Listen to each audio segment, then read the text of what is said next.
ورحمة الله وبركاته. إن الحمد لله الذي بنعمته تتم الصالحات، الذي علم القرآن وأكرمنا بالإسلام وأنعم علينا بالإيمان.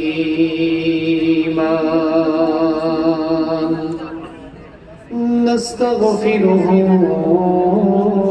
ونتوب إليه، وأشهد أن لا إله إلا الله وحده لا شريك له، وأشهد أن سيدنا وسندنا وحبيبنا وطبيبنا وطبيب أرواحنا محمدًا عبد الله ورسوله، أرسله بالحق بشيرا ونذيرا وداعيا إلى الله بإذنه وسراجا وقمرا منيرا.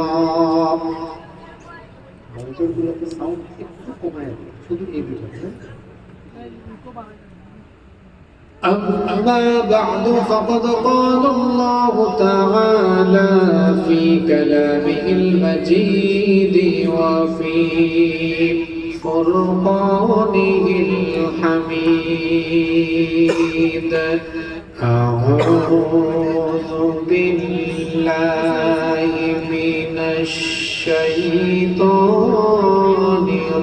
الرجيم. بسم الله الرحمن الرحيم. إن الله وملائكته يصلون على النبي يا أيها الذين آمنوا صلوا عليه وسلموا تسليما.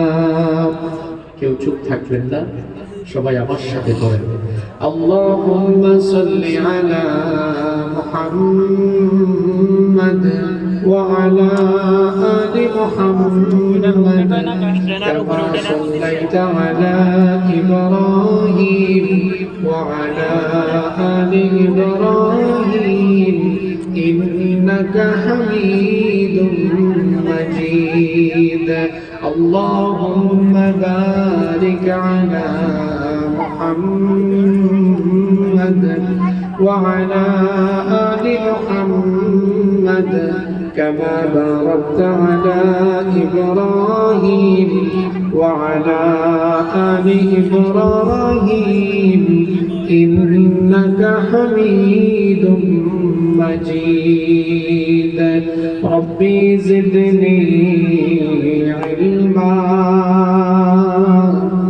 ربي زدني علما. رب اشرح لي صدري ويسر لي أمري واحلل عقدة من لساني يفقه قولي. سبحانك لا علم لنا إلا ما علمتنا إنك أنت العليم الحكيم. صدق الله العظيم. এসো কোরআনের ছায়া তলে সমবেত হই, এসো কোরআনের ছায়া তলে সমবেত হই, এসো আল্লাহ রাসূলের অনুগত হই, এসো কোরআনের ছায়া তলে সমবেত হই। এসো কোরআনের ছায়া তলে সমবেত হই। এসো আল্লাহর গুণগান করি, এসো তারি পথে জীবন গড়ি। এসো আল্লাহর গুণগান করি, এসো তারি পথে জীবন গড়ি। আল্লাহর নাম নিলে তাতে যদি সুখ মিলে, আল্লাহর নাম নিলে তাতে যদি সুখ মিলে, কেন সেই নাম থেকে দূরে সরে রই, কেন সেই নাম থেকে দূরে সরে রই। এসো কোরআনের ছায়া তলে সমবেত হই, এসো কোরআনের ছায়া তলে সমবেত হই। এসো আল্লাহ রাসূলের অনুগত হই, এসো কোরআনের ছায়া তলে সমবেত হই। এসো কোরআনের ছায়া তলে সমবেত হই। এই কোরআনের ছায়া তলে এসে কত লোক প্রাণ দিল হেসে। এই কোরআনের ছায়া তলে এসে কত লোক প্রাণ দিল হেসে। কোরআনের ছায়া তলে সোজা পথ যদি মিলে, কোরআনের ছায়া তলে সোজা পথ যদি মিলে, কেন সেই পথ ছেড়ে ভুল পথে রই, কেন সেই পথ ছেড়ে ভুল পথে রই। এসো কোরআনের ছায়া তলে সমবেত হই, এসো কোরআনের ছায়া তলে সমবেত হই। এসো আল্লাহ রাসূলের অনুগত হই, এসো কোরআনের ছায়া তলে সমবেত হই। এসো কোরআনের ছায়া তলে সমবেত হই, এসো কোরআনের ছায়া তলে সমবেত হই। এসো কোরআনের ছায়া তলে সমবেত হই। বাংলাদেশের ঐতিহ্যবাহী কুমিল্লা জেলার সদর দক্ষিণ উপজেলায় অবস্থিত লালবাগ দক্ষিণ পাড়া যুব সমাজের উদ্যোগে ও প্রবাসীদের যৌথ ব্যবস্থাপনায় আয়োজিত আজকের এই তৃতীয় বার্ষিক তাফসীরুল কোরআন মাহফিলের মুহতারাম শ্রদ্ধাভাজন সভাপতি, বিশিষ্ট আলেমে দ্বীন, বিশিষ্ট ইসলামী চিন্তাবিদ ও শিক্ষাবিদ, ঐতিহ্যবাহী মফিজিয়া হায়দারিয়া দাখিল মাদ্রাসা চৌদ্দগ্রামের সম্মানিত সুপার মহোদয়, অসংখ্য আলেমের উস্তাদ, উস্তাজুল আসাতিজা হযরত মাওলানা ইকবাল উদ্দিন মজুমদার, হাইয়াহুল্লাহ ওয়া আতালাল্লাহু উমরাহু ওয়া বারাকাল্লাহু ফি হায়াতিহি। আমরা সবাই বলি আমিন। আমার আগে দীর্ঘক্ষণ কোরআন এবং সুন্নাহ থেকে অত্যন্ত চমৎকার এবং তথ্যবহুল আলোচনা পেশ করেছেন হযরত মাওলানা কারি মনির হোসেন খন্দকার। বক্তব্য রেখেছেন মাওলানা মুহাম্মদ আতিকুল্লাহ হাফিজাহুল্লাহ ওয়া রাআহুম। আল্লাহ আমার ভাইদেরকে হায়াতান তাইয়্যিবা, সিহহাতান কুল্লিয়া দান করেন। আল্লাহ তাআলা আমাদেরকে ইলমে আমলে তারাক্কি দান করেন। আমরা সবাই বলি আমিন। উপস্থিত হযরত উলামায়ে কেরাম, এসেছেন বিভিন্ন প্রতিষ্ঠানের সম্মানিত আসাতিজায়ে কেরাম, এসেছেন বিভিন্ন মসজিদের খুতাবা এবং আইম্মায়ে কেরাম, আমার সামনে বসা পিতৃতুল্য সম্মানিত মুরব্বিয়ানে ইমাম, যুগে যুগে আল্লাহর জমিনে আল্লাহর দ্বীন প্রতিষ্ঠায় যারা অগ্রসেনানীর ভূমিকা পালন করেছেন, আমার কলিজার টুকরা প্রিয় যুবক, তরুণ এবং ছাত্র ভাইয়েরা, পর্দার আড়াল থেকে শ্রবণরতা সম্মানিতা মা এবং বোনেরা, উপস্থিত মিডিয়ার প্রিয় কর্মী এবং সাংবাদিক ভাইয়েরা, প্রশাসন এবং গোয়েন্দা সংস্থার সম্মানিত ভাইয়েরা, প্রিয় লালবাগ সদর দক্ষিণ তথা আমার প্রিয় কুমিল্লাবাসী, আপনারা সবাই কেমন আছেন? এই দুইটা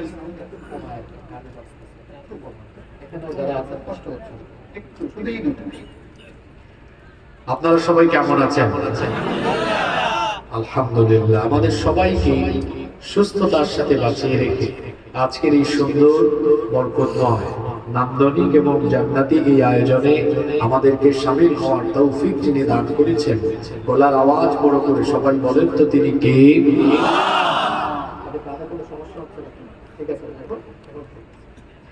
সেই মহান রবের দরবারে হৃদয়ের সবটুকু ভালোবাসা আবেগ অনুভূতিকে উজাড় করে দিয়ে খুশি মনে প্রাণবন্ত আওয়াজে উচ্চ কণ্ঠে কালিমা শুকর আদায় করে আমরা সকলেই করছি আলহামদুলিল্লাহ। দুরূদ এবং সালাম পেশ করছি সর্বকালে সর্বযুগে সর্বশ্রেষ্ঠ মহামানব নবিয়ুনা সাইয়্যিদুনা ওয়া কুদওয়াতুনা মুহাম্মাদুর রাসূলুল্লাহ সাল্লাল্লাহু আলাইহি ওয়াসাল্লামের প্রতি, যাকে আল্লাহ তাআলা মানব জাতির হেদায়েতের জন্য প্রেরণ করেছেন। আল্লাহুম্মা সাল্লি আলাইহি আল্লাহুম্মা বারিক আলাইহি। সম্মানিত উপস্থিতি, প্রচন্ড ঠান্ডা, উপর থেকে কুয়াশা পড়ছে। এই কনকনে ঠান্ডাকে উপেক্ষা করে আল্লাহর কোরআনের আকর্ষণে এখানে যারা সমবেত হয়ে এসেছে, আল্লাহ আপনি সাক্ষী থাকেন, এই কনকনে ঠান্ডা উপেক্ষা করে আমরা তোমার কালামের আকর্ষণে এখানে এসেছি। এই মাহফিলকে তুমি কিয়ামতের দিন আমাদের নাজাতের ওসিলা বানিয়ে দিও, বলেন আমিন। আমি অপ্রাসঙ্গিক অপ্রয়োজনীয় অহেতুক কথা বলে আমাদের জীবনের গুরুত্বপূর্ণ মূলধন সময় নষ্ট করতে চাই না। সরাসরি আমরা আল্লাহর কোরআন থেকে হেদায়েতের নিয়তে কিছু কথা যেন বলতে পারি এবং শুনতে পারি। মহান রব আমাদেরকে সেই তৌফিক দান করে দেন, আমরা সবাই বলি আমিন।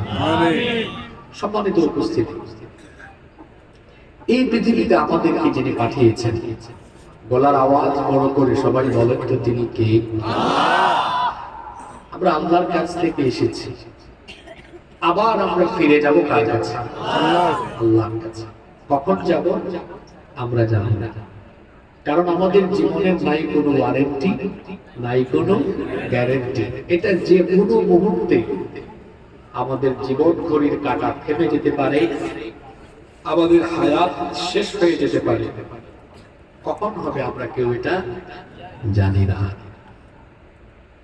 যার কাছ থেকে এসেছি তার কাছে আবার ফিরে যাব। প্রশ্ন হচ্ছে, যিনি পাঠালেন আর যার কাছে চলে যাব, আমরা কি তার প্রিয় ভাজন, তার নৈকট্যশীল বান্দা হওয়ার মতো কিছু করতে পেরেছি? আপনি কোথাও চাকরি করলে আপনার বস, মালিক, ঊর্ধ্বতন যিনি আছেন, তার সুনজর আপনার দিকে আসার জন্য, তার কাছাকাছি যাওয়ার জন্য, তার প্রিয় হওয়ার জন্য আপনি কত চেষ্টা, কত তকবীর করেন। আপনি রাজনীতি করলে আপনার ঊর্ধ্বতন নেতৃবৃন্দের সুনজরে যাওয়ার জন্য, তাদের কাছাকাছি যাওয়ার জন্য কত চেষ্টা আপনি করেন। প্রশ্ন হলো, আপনি ঊর্ধ্বতন ব্যক্তিদের সুনজরে আসার জন্য, তাদের প্রিয় ভাজন হওয়ার জন্য যে পরিমাণ চেষ্টা তকবীর করেন, আপনার রব, আপনার মালিক, আপনার খালিক, সেই আল্লাহ তাআলার প্রিয় হওয়ার জন্য, তার নৈকট্যশীল বান্দা হওয়ার জন্য আপনি কি করেছেন, সেটা আপনার বিবেককে আপনি প্রশ্ন করে দেখুন। এই পৃথিবীতে তো অসংখ্য মানুষ আছে। বর্তমান পৃথিবীর জনসংখ্যা প্রায় 800 কোটি। এই 800 কোটি মানুষের সবাইকে আল্লাহর কাছে প্রিয়? আপনারা আমার কথা বুঝতে পারছেন? তাহলে একটু কষ্ট করে জবাব দিবেন। সব মানুষকে আল্লাহর প্রিয়? সবাই আল্লাহর প্রিয় নয়। একটা ফ্যাক্টরির মালিক, কোম্পানির মালিক, সেই ফ্যাক্টরি বা কোম্পানির মালিকের যত স্টাফ আছে, কর্মচারী আছে, সকল স্টাফ বা কর্মচারী কি মালিকের প্রিয়? না। তার স্টাফ বা কর্মচারীর মধ্যে যারা সময়ের ব্যাপারে সচেতন, প্রতিষ্ঠানের ব্যাপারে আন্তরিক, ডিউটির ব্যাপারে আন্তরিক, দায়িত্বের ব্যাপারে আন্তরিক, ওই সকল ব্যক্তিবর্গই কেবলমাত্র ওই ফ্যাক্টরি, ইন্ডাস্ট্রি বা প্রতিষ্ঠানের যিনি হর্তাকর্তা তার কাছে প্রিয়। তো পৃথিবীতে এত মানুষ আছে, সবাই আল্লাহর প্রিয় নয়, সবাই আল্লাহর নৈকট্যশীল বান্দা নয়। বরং আল্লাহ নৈকট্যশীল, আল্লাহর প্রিয় বান্দা হওয়ার জন্য যে গুণাবলী দরকার, এই গুণে গুণান্বিত হয়েছেন যারা আল্লাহর প্রিয়, আল্লাহর নৈকট্যশীল বান্দা হলেন তারা। সুবহানাল্লাহ। প্রশ্ন হলো তাহলে কি সেই গুণাবলী, কি সেই কোয়ালিটি যেগুলোর মাধ্যমে আল্লাহর প্রিয় হওয়া যায়, আল্লাহর কাছের বান্দা, আল্লাহর নৈকট্যশীল, আল্লাহর প্রিয় ভাজন হওয়া যায়? এমন কিছু আমল আছে, এমন কিছু কাজ আছে যে কাজগুলো করলে পরে এই কাজের মাধ্যমে আপনি মহান আল্লাহর কাছাকাছি চলে যেতে পারবেন, তার নৈকট্যশীল, তার প্রিয় বান্দা হয়ে যেতে পারবেন। সুবহানাল্লাহ। সেই ধরনের 10টি কাজের কথা আজকে আপনাদের সামনে আমি কোরআন এবং হাদিস থেকে তুলে ধরব ইনশাআল্লাহ। এই 10টা পয়েন্ট সবাই মুখস্থ করতে পারবেন তো? আলোচনার শেষে কয়েকটি প্রশ্ন করা হবে, যারা মুলাখাস সামারি সারবর্ণ বা আমার প্রশ্নের উত্তর দিতে পারবেন তাদেরকে স্টেজে এনে আমার তরফ থেকে পুরস্কৃত করা হতো ইনশাআল্লাহ। সবাই মনোযোগ দিয়ে শুনবেন। মনোযোগী আছেন তো? আমার পুরস্কার পাওয়ার আশায় না, বরং আমরা শুনবো হেদায়াতের নিয়তে ইনশাআল্লাহ। তাহলে আল্লাহর প্রিয় হওয়া যায় এমন 10টা আমল, এমন 10টা কাজের কথা আমরা বলবো আজকে ইনশাআল্লাহ। জোরে বলেন তো কয়টা? পুরুষোচিত কণ্ঠে বলেন কয়টা? 10টা। আরো জোরে। 10টা। Number 1, 1 number. পৃথিবীতে তো বহু মানুষ আছে, সবাই আল্লাহর প্রিয়। 1 নাম্বার, আল্লাহর উপর ঈমান এনেছে যারা, ঈমানদার যারা, আল্লাহর প্রিয়, আল্লাহর নৈকট্যশীল বান্দা হলো তারা। সুবহানাল্লাহ। দেখেন তো কথাটা কোরআনে আছে কিনা? এই পৃথিবীতে বহু মানুষ আছে, সবাই আল্লাহর প্রিয় নয়, সবাই আল্লাহর নৈকট্যশীল বান্দা নয়, বরং আল্লাহর উপর ঈমান এনে ঈমানের উপরে অবিচল আছে যারা, আল্লাহর প্রিয়, আল্লাহর নৈকট্যশীল বান্দা হলো তারা। কোরআনে কারীমের 34 নম্বর সূরা, সূরা সাবা এর 37 নম্বর আয়াতে আল্লাহ তাআলা বলছেন, ওয়া মা আমওয়ালুকুম ওয়ালা আওলাদুকুম বিল্লাতী তুকাররিবুকুম ইনদানা যুলফা ইল্লা মান আমানা ওয়া আমিলা সালিহান فأولئك لهم جزاء الضعف بما عملوا وهم في الغرفات آمنون। আল্লাহ তাআলা বলছেন, তোমাদের ধন সম্পদ আর সন্তান সন্ততি এগুলো এমন কোন বস্তু নয় যেগুলোর মাধ্যমে তোমরা আল্লাহর নিকটবর্তী হয়ে যাবে। দুনিয়ায় আপনি আপনার উদ্ধতন নেতাকে কয়েক কোটি টাকা দিলে তার কাছে যেতে পারবেন, নির্বাচনে মনোনয়ন পেতে পারবেন, তার কাছাকাছি যেতে পারবেন, কিন্তু আল্লাহ তাআলাকে আপনি মাল সম্পদ দিয়ে, সন্তান সন্ততি বা বংশের গৌরব, অথবা আপনি আপনার টাকা পয়সা সম্পদ এগুলো দিয়ে আল্লাহর প্রিয় ভাজন হতে পারবেন না। আল্লাহ বলছেন, যে ব্যক্তি ঈমান এনে ঈমানের দাবি পূরণ করে নেক আমল করবে যারা, আল্লাহর প্রিয় ভাজন, আল্লাহর নৈকট্যশীল বান্দা হয়ে যাবে তারা। ঈমান এনে ঈমানের দাবি পূরণ করে নেক কাজ করবে যারা, আল্লাহর প্রিয় হলো। আর আপনারা এখন বলবেন, হুজুর অসুবিধা নাই, আমরা তো আল্লাহর প্রিয় হয়ে গেছি, কারণ 1 নম্বর পয়েন্ট মিলে গেছে আমাদের সাথে, আমরা তো সবাই ঈমানদার, ঠিক না?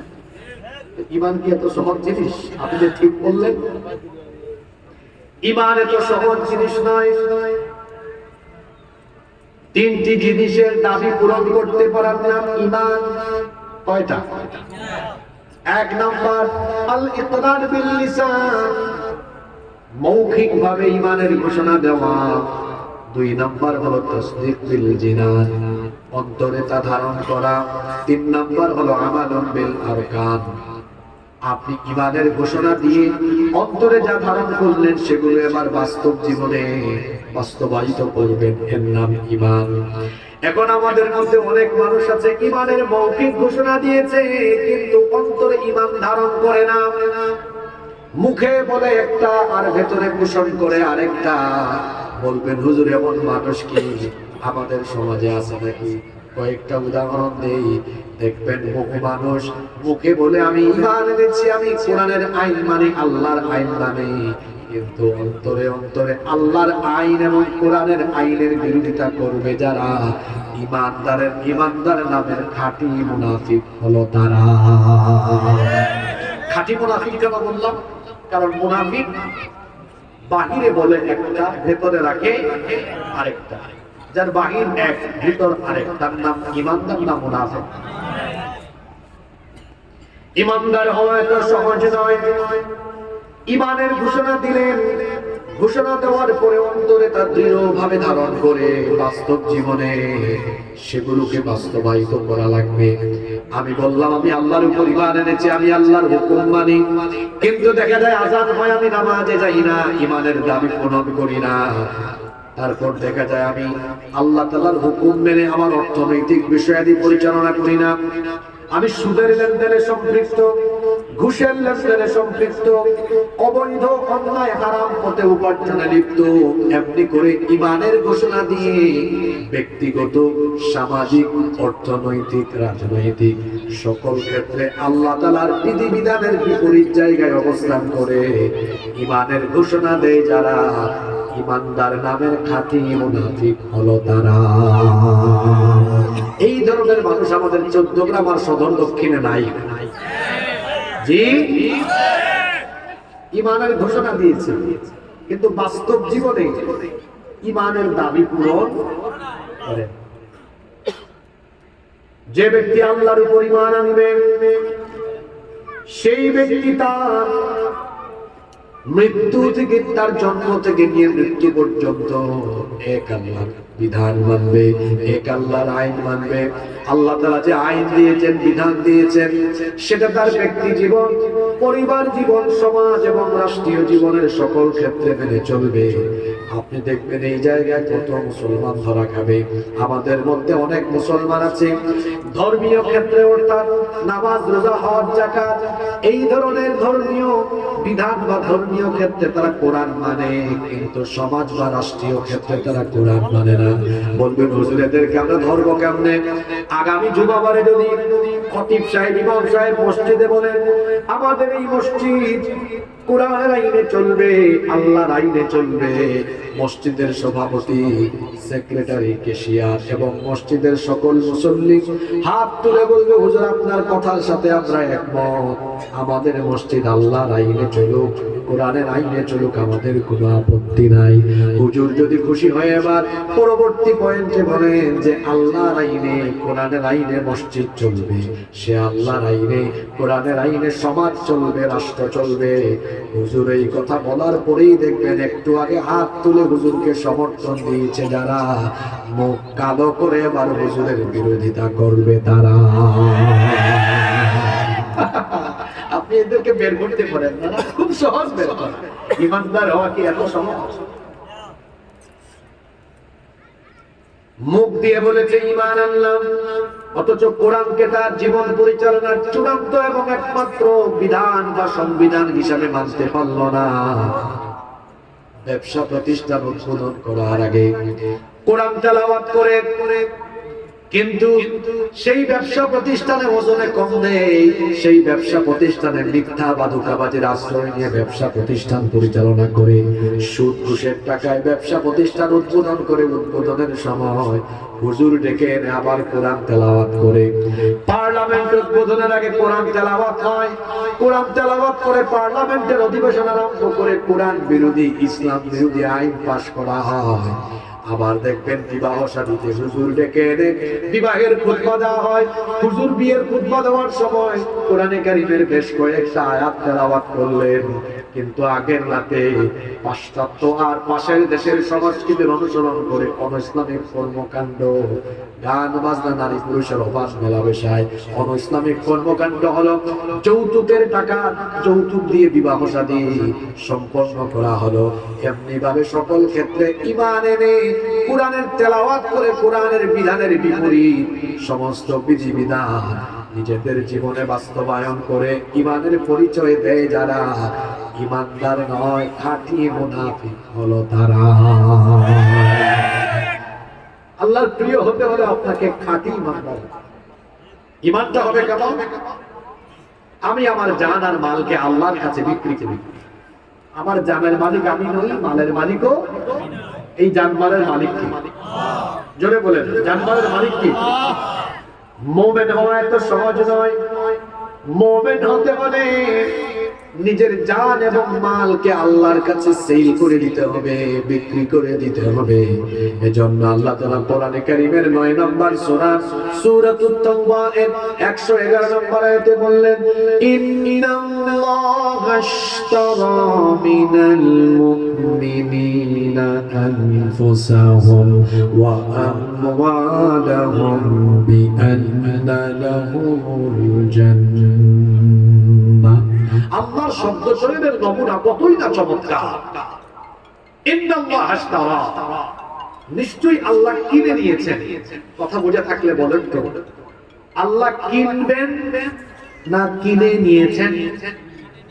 আপনারা মনে হয় আমার কথা শুনতে পাচ্ছেন না, তাই না? এখানে আলেমরা বসে আছেন। ইশতারা শব্দ আল্লাহ দিয়েছেন। ইশতারা মানে ক্রয় করেছেন, কিনে নিয়েছেন। এটা কিনবেন না, নিশ্চয়ই আল্লাহ বলেন কিনবেন না কিনেছেন? কিনেছেন। কি কিনেছেন? মিনাল মুমিনিনা, মুমিনদের কাছ থেকে, আনফুসাহুম ওয়া আমওয়ালাহুম, তাদের জান এবং মাল।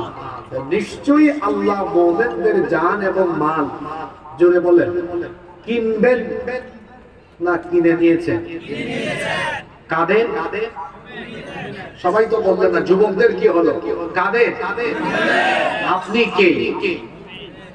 তারা যে মুমিন এটাও তারা সাহস করে বলতে পারলো। আমরা কি? আরো জোরে বলেন, আমরা কি? আল্লাহ আপনি সাক্ষী থাকেন, আমরা ঈমানের ঘোষণা দিয়েছি, আমাদেরকে মুমিন হিসাবে কবুল করে নেন।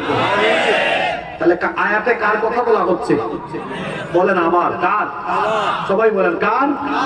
জোরে বলেন কার?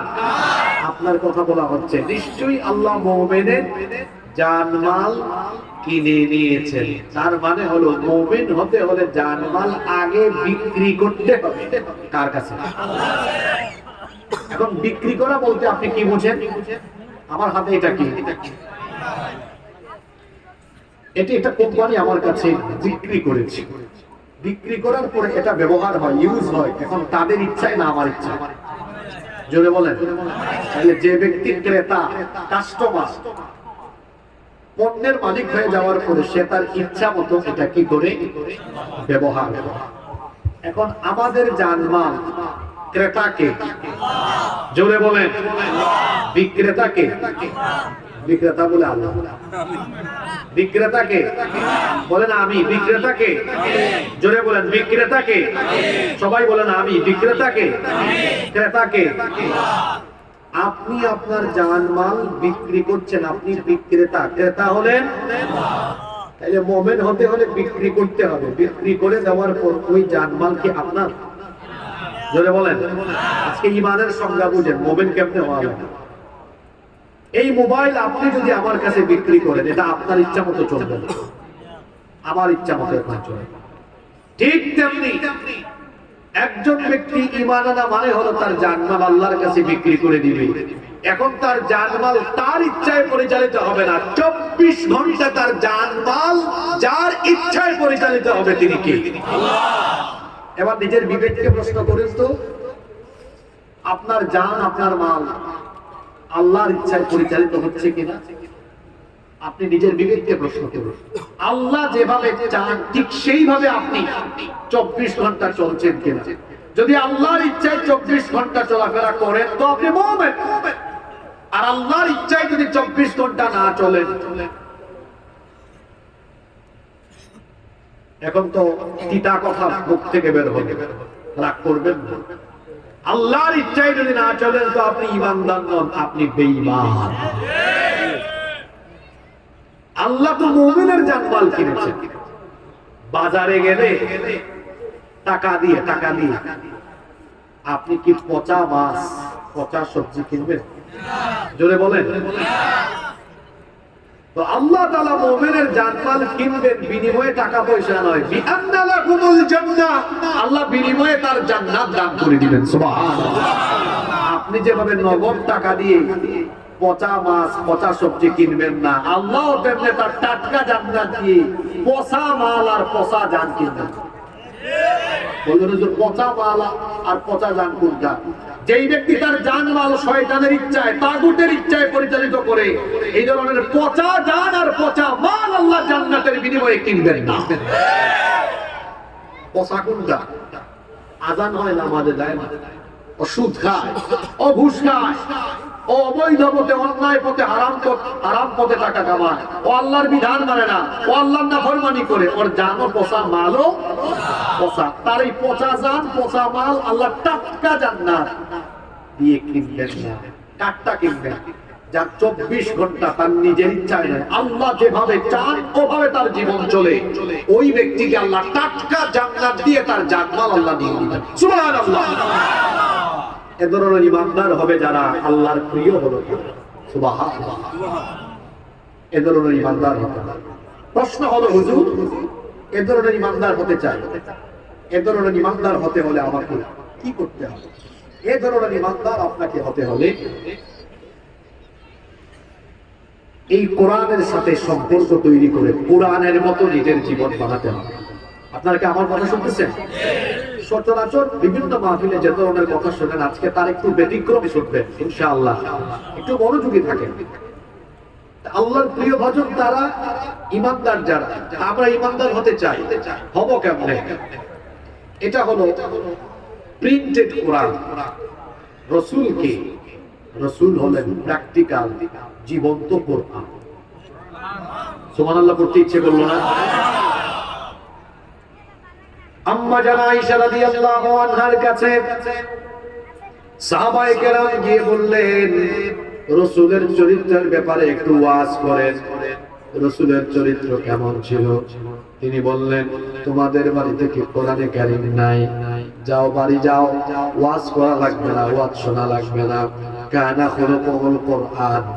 বাড়ি যাও, বাড়ি গিয়ে কোরআন পড়ো, কারণ এই কোরআন যেমন, কোরআনের প্রতিটা অক্ষর আর লাইন যেমন, আমার নবীর চরিত্র হলো তেমন। সুবহানাল্লাহ তো কইলেন, কিন্তু আপনি আপনার এই জীবনকে কোরআনের মতো গড়বেন কেমনে? আজকে একটা ফর্মুলা দিয়ে যাই, আপনারা কি শুনতেছেন? ফর্মুলাটা কি? সেটা হলো শত শত বছর ধরে চলে আসা ঐতিহ্য কোরআনের মাহফিল, এটা চলছে। এটা দিয়ে আমাদের ইমানের ব্যাটারি চার্জ হয়, কিন্তু এটা দিয়ে আমাদের পূর্ণাঙ্গ উদ্দেশ্য বাস্তবায়িত হবে। অর্থাৎ কোরআনের মতো জীবন গড়তে হলে ব্যক্তিগত অধ্যয়ন বাড়াতে হবে। ভাবুন তো আমার যুবক ভাইয়েরা, আপনাদের পরিকল্পনার অভাবে কতটুকু পেছনে পড়ে গেলেন। আমি ক্যালকুলেটর থেকে হিসাব করে বলছি, প্রতিদিন যদি আপনারা আল্লাহর কোরআনে মাত্র 5 আয়াত পড়তেন। আমি কয়েকটা তাফসীরের নাম বলি, এগুলো এখন বাংলা অনুবাদ করা বাজারে পাওয়া যায়।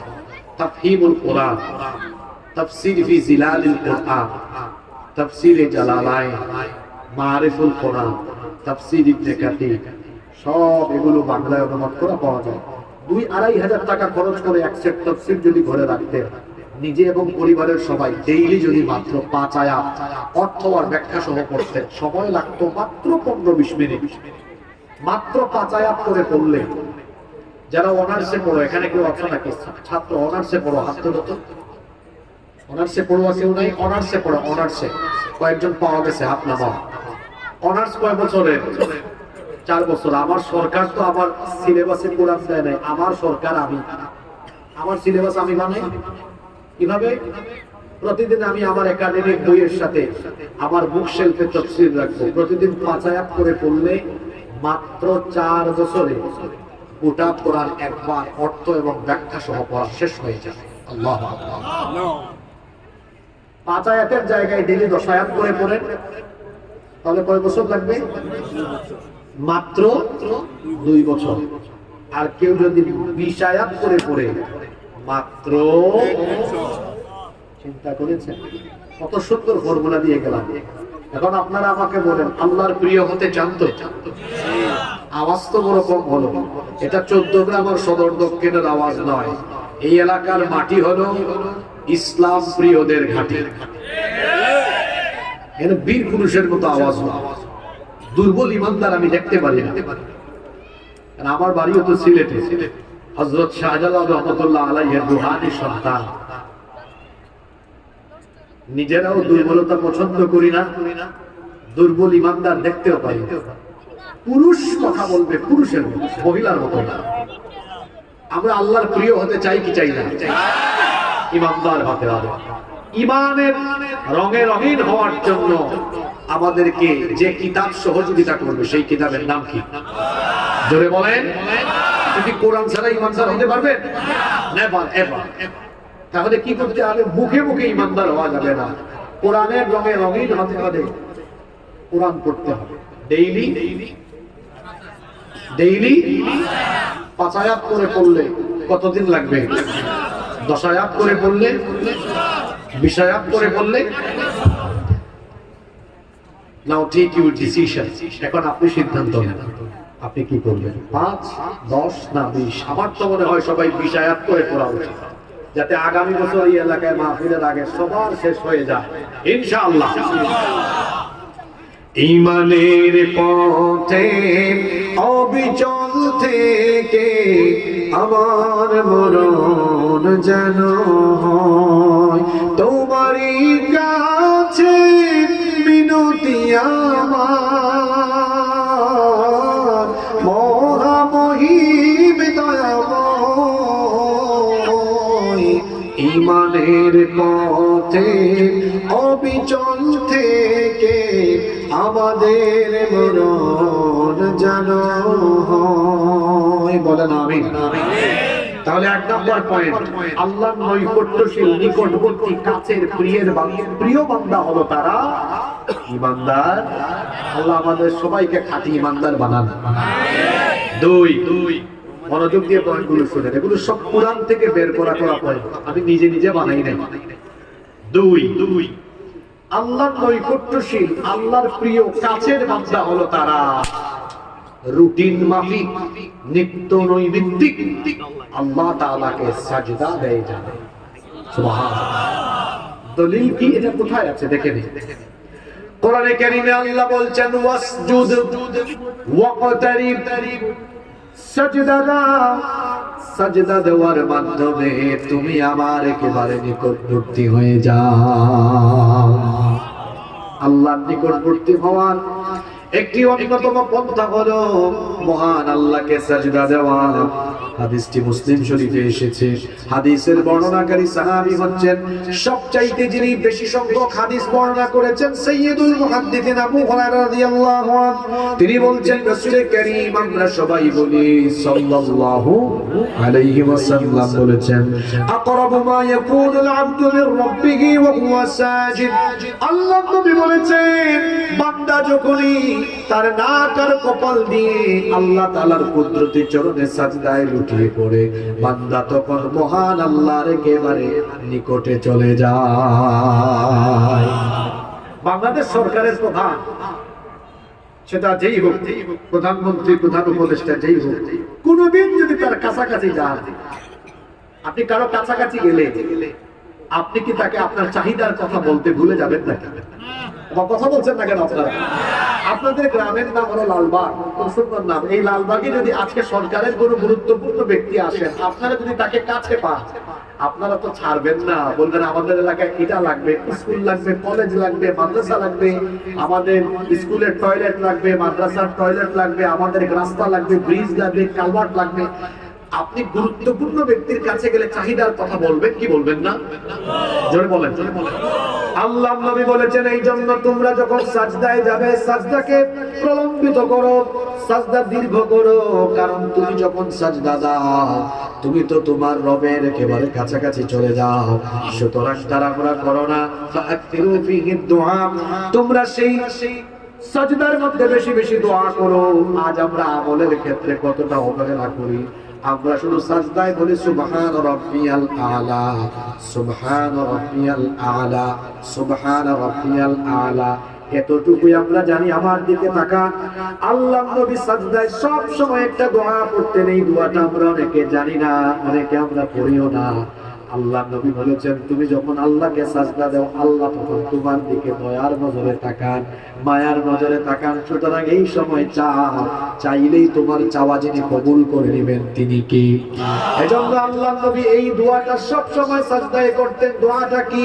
দোয়াটা হলো আল্লাহুম্মা গফিরলি যামবি কুল্লাহু দিক্কাহু ওয়া জিল্লাহু ওয়া আউওয়ালাহু ওয়া আখিরাহু ওয়া আলানিয়াতাহু ওয়া সিররাহু।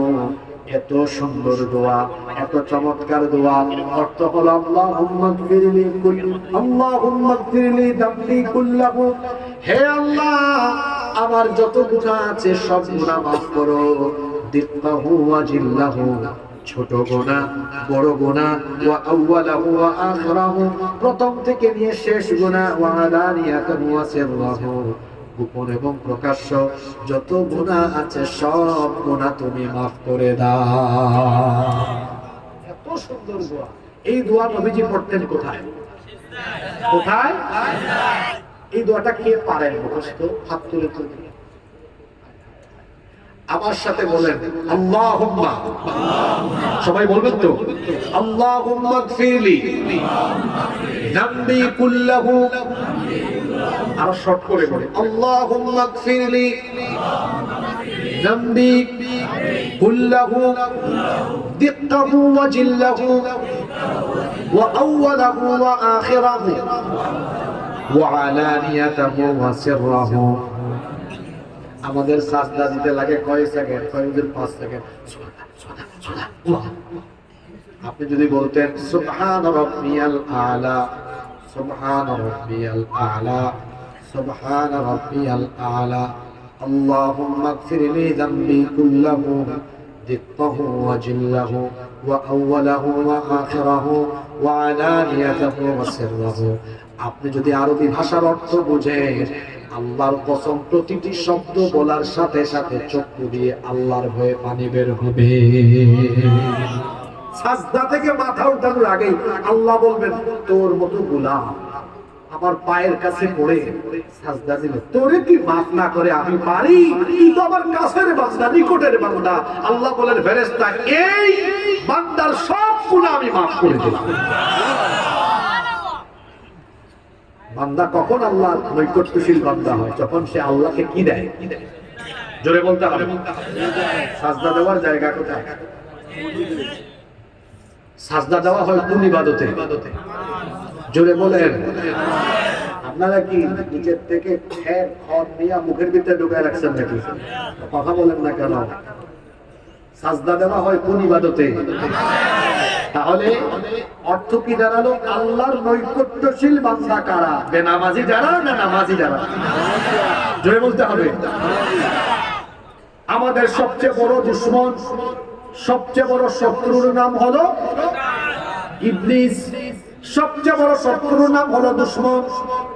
14 গ্রামের সদর দক্ষিণের মানুষ তো বড় বুদ্ধিমান এবং চালাক, অত্যন্ত বিচক্ষণ। বলেন তো আপনারা, এই ইবলিস বা শয়তান জান্নাত থেকে বের হয়েছে কি না দেওয়ার কারণে? কয়টা? আল্লাহর কোরআন আমাদেরকে বলছে, ওয়া ইয কুলনা লিল মালাইকাতি ইসজুদু লি আদাম ফাসাজাদু ইল্লা ইবলিস আবা ওয়াস্তাকবারা ওয়া কানা মিনাল কাফিরিন। এটি কোরআনের 2 নম্বর সূরা, সূরা বাকারা 34 নম্বর আয়াত। আল্লাহ বলছেন, স্মরণ করো যখন তোমার রব ফেরেশতাদেরকে বলেছেন আদমকে সাজদা দাও, সবাই সাজদা দিয়েছে, একজন ছাড়া যে দেয় নাই তার নাম হলো ইবলিস। আবা, অস্বীকার করেছে, ওয়াস্তাকবারা, অহংকার করেছে, ওয়া কানা মিনাল কাফিরিন, কাফির হয়েছে, মরদুদ হয়েছে, জান্নাত থেকে বিতাড়িত এবং মালউন, এবং সে অভিশপ্ত হয়েছে। একটা সাজদা না দেওয়ার কারণে আল্লাহ তাকে জান্নাত থেকে বের করে দিলেন। সে এবার সংকল্প করলো, আমি সাজদা না দেওয়ার কারণে যদি আমাকে তুমি জান্নাত থেকে বের করে দাও, আমিও দেখবো আদম আর আদমের ছেলে মেয়েরা আদমের বংশধরেরা তোমাকে কেমনে সাজদা দেয়? আমার টার্গেট হলো আদমের বংশধরদেরকে সাজদা থেকে দূরে সরায়া রাখা। শুনতেছেন আপনারা? শয়তান কোন সময় আনন্দে খিলখিল খিলখিল করে হাসে, আর কোন সময় সে চিৎকার করে করে কাঁদে?